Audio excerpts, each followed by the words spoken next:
recently had a surgery to remove endometriosis from several organs on my body, including my bladder. My bladder was fused to my uterus with endo. Also, my ureters, or the tubes that carry pee from your kidneys down to your bladder, were glued to the sides of my abdomen. Back when I was on birth control, this presented as UTI symptoms.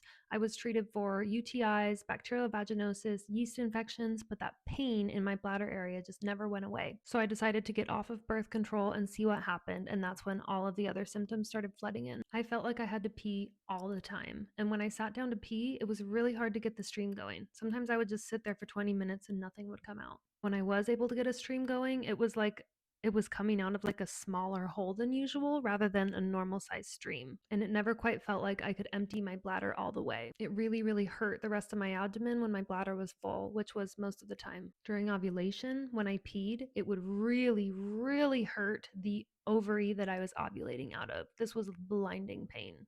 Physical therapy has been a godsend with helping me to get my bladder function back to normal. I learned there that a lot of the symptoms that I had weren't just from the endo growing on my bladder. It was because my pelvic floor was tightening up to protect my body, which would literally make the hole that the pee comes out of smaller. Also, my physical therapist would mobilize my bladder. She would literally like dig her hands into my abdomen and move my bladder around. And she was the one who told me, Deb, your bladder seems like it's sticking to something. If you're experiencing these symptoms and the normal treatments for UTIs aren't helping, it's worth finding an endo specialist who can assess your situation and see what treatment you might need. Good luck.